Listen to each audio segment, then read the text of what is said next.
I'll make this video really short because I don't even really know what to say about the cup race. It might have been my most like disliked race of the whole season. I don't know if that's saying a lot or what, but that's why I put this review off, and I didn't even really feel like even making this video. I literally just played Danganronpa 3 and finished the fourth chapter, and that was good. Good stuff. Definitely was better than talking about this race. So, um, just not a whole lot happened, but then a whole lot did happen at the end. The first stage, nothing happened. Nothing of note, really. What was very evident very early on was tire wear was a thing, but it took over 80 laps, and the stages ruined that. It ruined the flow of the race. It ruined any chance that tire wear could have really played a factor. But that's another thing too, is tire wear took way too late, like just way too long for it to be a thing. Over 80 plus laps, and then it finally starts getting interesting, and then the stage ends. And stage 2 was basically going to be the same thing until Priest got caught speeding. That kind of flipped the race on its head. Then we saw people on different strategies. Todd Gillen and Chastain stayed out on older tires and were actually able to hold on for a pretty long time.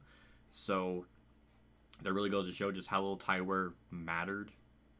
It's like somebody could stay out on 50 lap old tires and be able to hold on for quite a while after that. So yeah, that pretty much exposed just the horrific tire wear, and dirty air was such a bad thing. I mean, we've had maybe 3 green flag passes for the lead, and all 3 of them were because people were on different tire strategies. The first one was when Harvick passed Chastain. That was on it. That was like our first actual proper green flag pass for lead. It took like half the race almost. Well, not exactly half the race, but like 180 laps. It was a very long time. And yeah, just I mean, it's better than last year's. That's really the only thing I can say for it. But when last year's race was like a 2 out of 10, I mean, does that really say much? I was originally going to give this race like a 4, but for Martinsville, for it to be this uneventful, it's pretty bad. Martinsville, even back in the Gen 6 days, was always a standout race. It was always very entertaining to watch, and for most of it, I was just bored. I literally played NASCAR Ignition out of just desperation to do something with my time. Why did I choose that game? I don't really know. But I guess just my insanity, I was losing my sanity, so like I was just slipping in and out of consciousness or something. I don't know. I don't understand. But yeah, the last part of the race got interesting, and it was really just on pure luck with a yellow coming out for a tire that, for whatever the reason, NASCAR took like 2 minutes to throw the yellow. I get why the flagmen couldn't see it, because it was at just that angle where the tire was up against the wall. I get why he couldn't have seen it, but why did it take that long? And for 2 minutes at Martinsville, that's like 5 laps maybe? It felt like 5 laps. I don't know how many laps it really was, but it felt like it took a lot longer than it should have.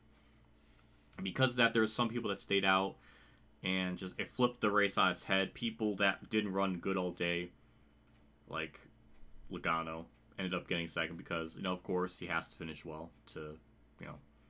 So he got extraordinarily lucky. A lot of drivers got lucky with the timing of the yellow. And Larson took 2 tires. Logano took none, and that benefited him the most because he was running in the 20s and ended up finishing second. So it really goes to show just how little tire wear meant. I mean, I guess it did mean something, but it took so long for it to happen. And with the stages and how it was kind of broken, it really made it almost a non-factor until the end, where, there was 2 instances where we really saw it matter, but it took, like I said, way too long. So, yeah, this was better than last year's, but it's not saying much. Dirty air was still a problem. When Priest got that speeding penalty, he was never, ever able to even come close to rebounding, even into a top 10 finish. It completely destroyed his day. And in order to pass people, it seemed like you had to have an extraordinarily, like, so much of a better car than everybody else. That, yeah, just... And we kind of saw it even in stage 1. Whoever would, like, when Priest was leading, someone would get to second. They would get, like, half a second, and then they just stall, which is pretty similar to last year. So The only thing I could say is that this race had like 5% more passing, 10% more passing, but I mean it's not, like I said, saying much. It's a very downer of a race, and just sad because Martinsville is generally such a good track, and to see them ruin it. The Gen 7 cars, except for the mile and a half, have been a complete failure with the short tracks and road courses. I mean, Coda almost was good until the ending destroyed it. But Martinsville, I mean, they just like absolutely murdered the short track package for Martinsville. It didn't work at Phoenix. That was also terrible. Richmond seemed to work, but Martinsville clearly did not work out, and it was kind of tough to sit through. I was kind of glad it was only 400 laps just to get the race over with sooner. The booth was, I don't really remember much of the booth. That was very infuriating. I don't really think Bobby Labonte added anything very interesting. I don't know. When you have a rotating third person like that, the odds of finding someone that gels with everything is such a hit and miss. Danica was an atrocity. Tony Stewart worked okay, but Bobby just didn't work at all. I don't know. I mean, Larsa winning's good in terms of like a story. I mean, this is the race like 40 years ago where Hendrick got the win, where that was basically going to be their last race, and until like Bodine won. So like, you know, there's a really interesting, you know, correlation with history, and that's cool. I like that.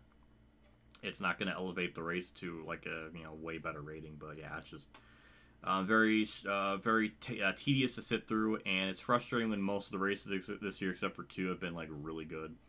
Coda was almost there. Auto Club and Richmond were the two so far standout ones of the year.